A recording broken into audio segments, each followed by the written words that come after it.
Hello, this is the Harvard Light. I'm Mary. I give a conservative perspective about the world around me. So feedback is important, and I appreciate all the people who are reaching out to me. Thank you so much, and also to others, feel free to reach out, and the sources for you to do so will be provided for you. Alright, so some of the audio platforms that I'm on Speaker, Spotify, Pandora, iHeartRadio, Deezer, just to name a few. So it's Friday, so I'm focusing in on the aspects of talking to all of you, and giving back, and giving contributions to all of the listeners and from the cities, the countries that listen to me. Now, as I said, it's September. So now I'm going to focus in on language. So this week, this is a part one, and I will continue everything on next Friday with the actual facts about the English language. So here we go. Well, let me specify. So what I'm going to do is give my thoughts about the English language, my perspective of it, and how I use it, and then the historical aspects of from my perspective of about the English language. And then next week I'm going to wrap it up with facts and then break all of that down and then talk about it. All right, here we go.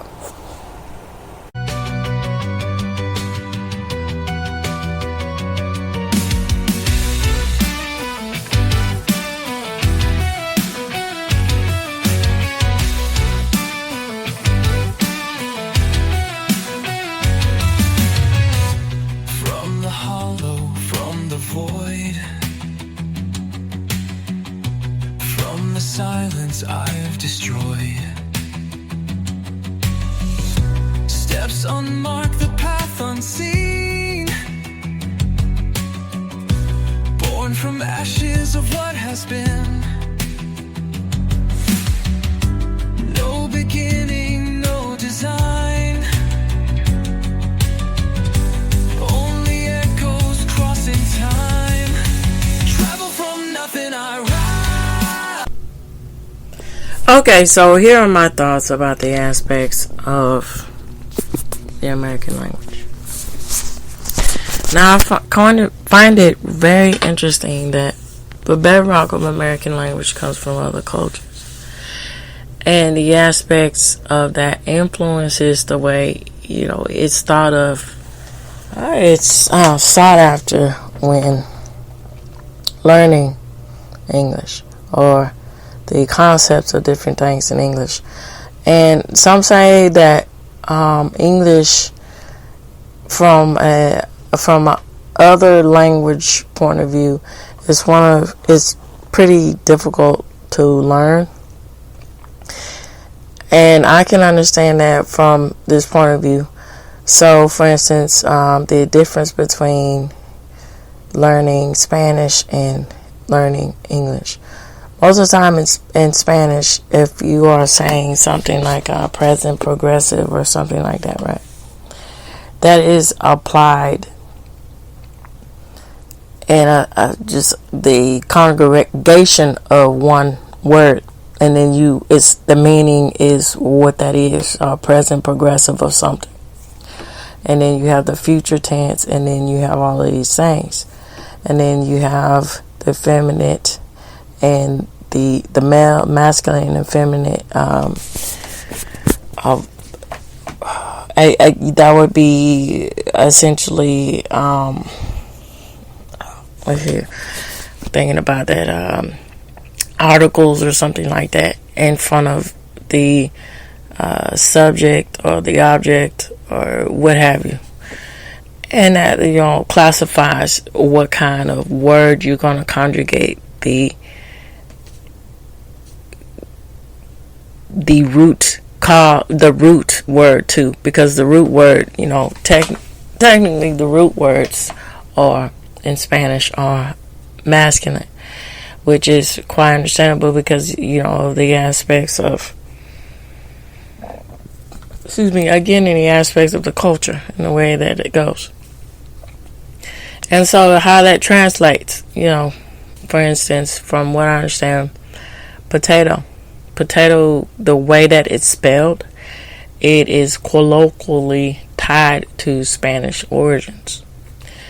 And then, you have all of these things that are rooted and tied into the American language. And so, me personally,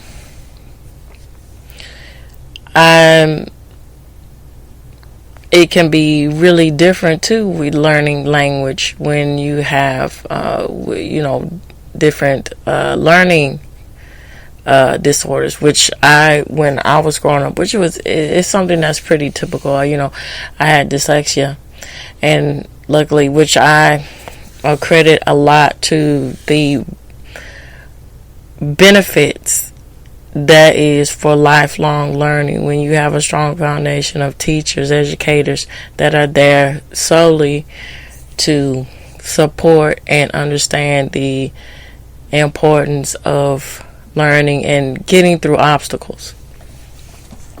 And so, the aspects of sentence structure and all of that was quite different and jumbled up, and when you had a different perspective about being dyslexic.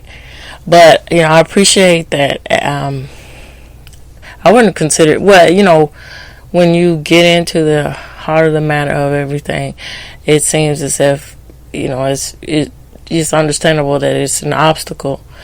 But when you're older and you understand all of the unique takes that you have in the aspects of learning, especially with grammar and all of these things, and the aspects of reading, and you get older and you get into your adult years, it really carries with you the appreciation of how powerful it is to have a thirst for knowledge.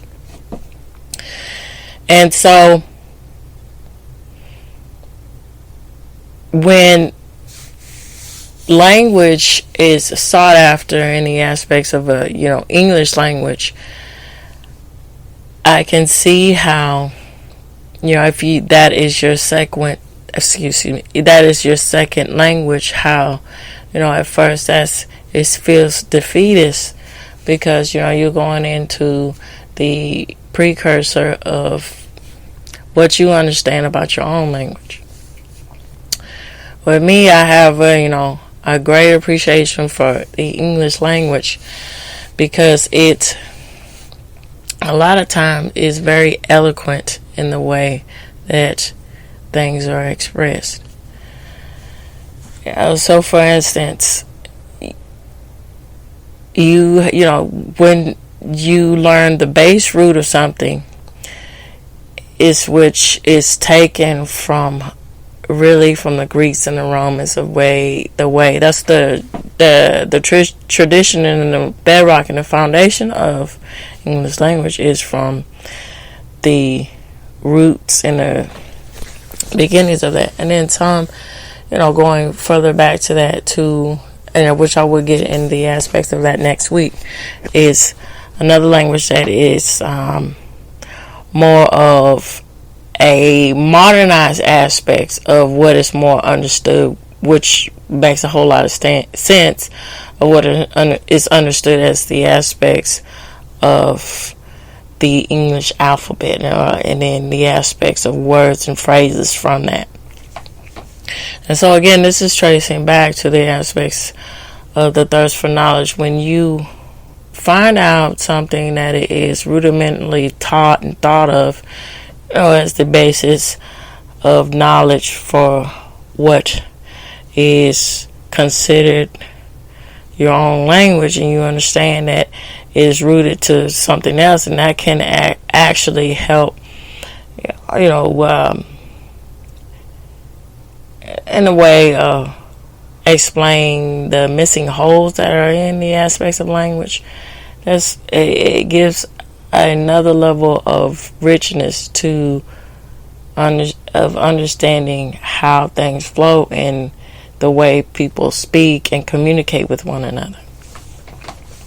And also, that goes without saying with the aspects of jargon. Jargon is a lot of times rooted in English language. There is so much multitude of different aspects of the other cultures that are embedded in the aspects of that. So, for instance, we go into the beginning of the modern culture and the influence of how words and phrases are thought of when we get into the aspects of people immigrating from their country and through Ellis Island and all of this. And, you have so many different, for instance, Jewish, you got German, you have people from England, the UK, you have Ireland, you have Czech Republic, you have so many different Indian, as it expands out, the list goes on. And from that, they are bringing their own experiences with what they think, see, and understand about everything. And most of the times, these things, as far as explaining and understanding, is what helps to ratify the aspects of the English language too. And so going back to that, when you understand the aspects of how sentence structure works, the grammar, the syntax within that works, it's really interesting in the aspects of how that is translated into an art form when writers so forth, and when heavy literary work is published, it redefines the aspects of what is thought of when we think about English and phrasing and English and sentence structure and so forth. Even the aspects of more modern versus old English language and text, for the aspects of this, when we get into the 13 colonies in the beginning and the structures of these people coming from England into the sought after United States, they come with their own sort of language and tack that into that. And that's how the phrasing was beginning to transform what is thought of as American language.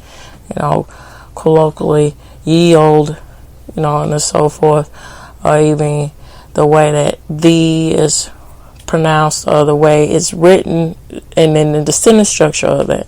And that's quite fascinating, the aspects too. Now, this isn't something that is solely, tied into the aspects of American language. That translates out to other languages, but it's very unique how, something, I just find that quite fascinating how something is spelled, it sounds the same, right? But it's spelled quite differently. For instance, when you're in grade school, when you learn there, and there, whether and whether, all of these things, they sound the same, but they spell, the way that they're spelled, it gives a different meaning to the context of what you're actually saying. So that also clues into the aspects of word choice and the aspects of where do those word choices come from and how did they develop and how did the consensus of understanding each other, where does that come from?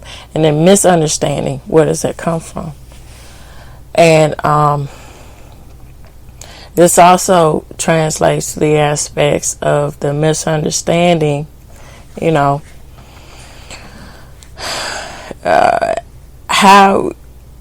does that factor in with culture?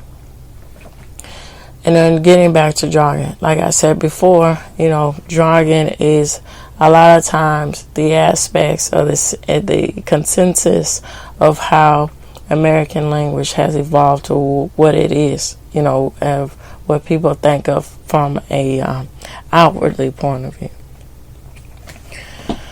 So, for instance, the aspects of, bad, I don't know, that means very different undertones when you consider the different generations. For instance, bad means what it's supposed to mean, the intention of something that's not good. But, when you get into slang, bad could mean good, which is flips it on the side, when you're explaining to somebody that something is bad and they come with the impression from their own jargon, or they learn this jargon from someone else, or this how other jargon is invented or thought of. They think that you're actually, before you explain yourself, they think that you're actually meaning something that is good. And this is how a lot of times things get misinterpreted and misunderstood, and how a lot of conflicts happen, in society and culture, all simply rooted from misunderstanding from the word choice of what it's originally intended to be.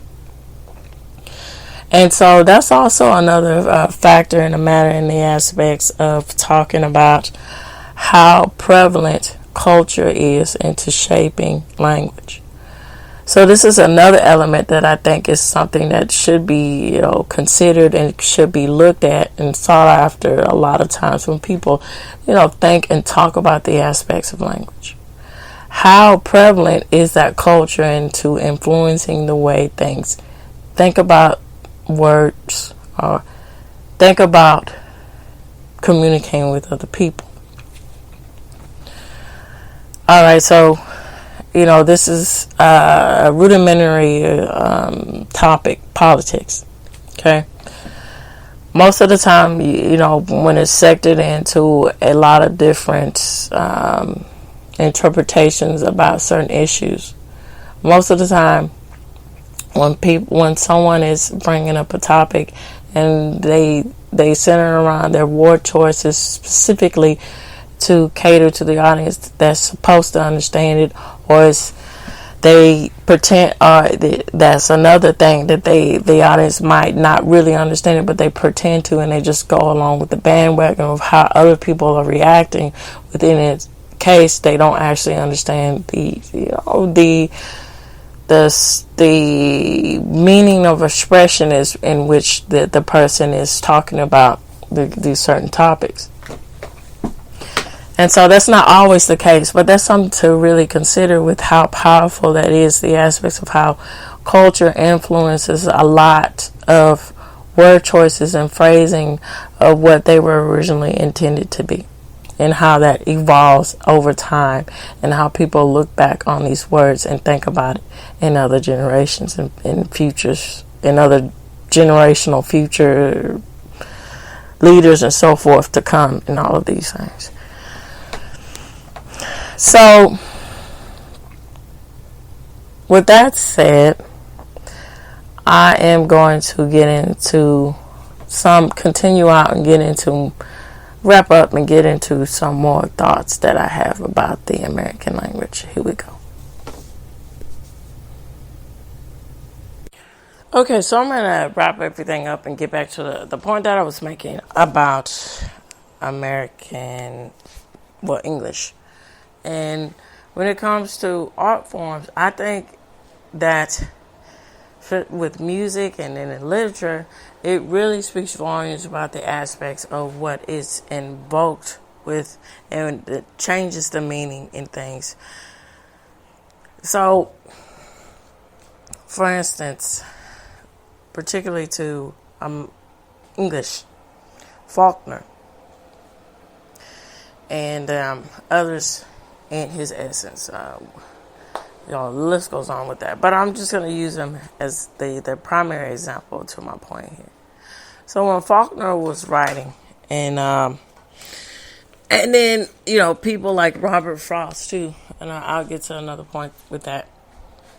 When these two literary contemporaries or literary artisans here, when they would express themselves through the English language, it was really pivotal in the way of understanding, I think, the form in which people, explaining the form in which people come across one another, in which people communicate. For instance, with Faulkner, the way he would write in long, rambling sentences, and then sometimes it's short and concise, and then it goes circular, and then sometimes in the sense, the way that it's structured down is semantical, and then cyclical, again with circular. And then, it would exude the point that this is typically the way that most people converse themselves when they're talking. So, when you think about it, that's really innovative for its time.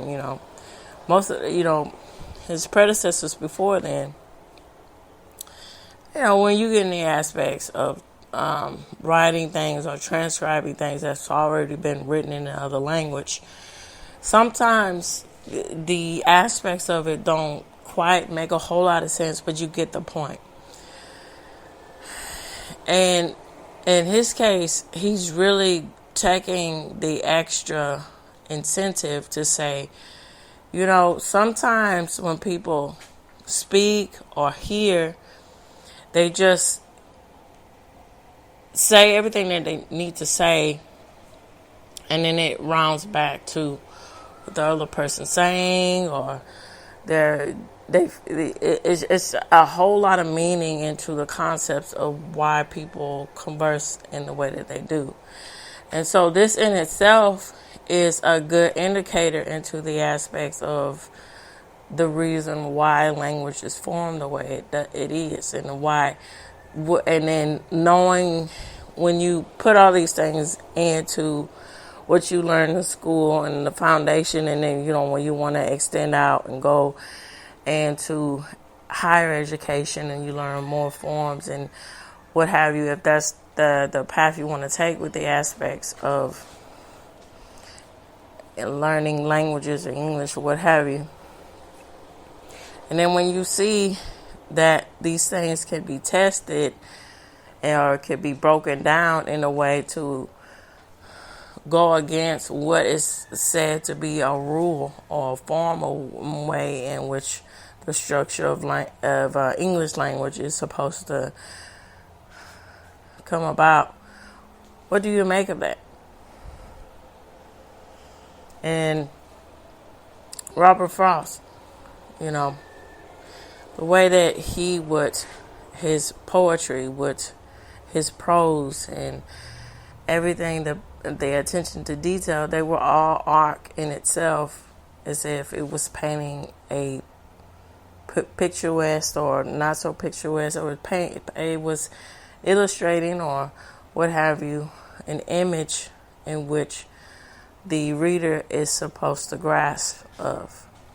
And then when you get in the aspects of similes, you get the aspects of metaphors, you get in the aspects of all of these things that are undertones in order for you to get the main themes and the points of language. That speaks in another term in the aspects of how we learn and we think about the aspects of what we're speaking. And I think a really good example of this, and I'll end on this, is music. Now, that it's said, I've said this before, but really music is a universal language within itself. And so what I mean by this is, when people hear a good beat, no matter what language you speak, you can relate to it because I like how that sounds. You can initially hear it. But then when you start to take in the type of language that is used within it, that takes on a different meaning.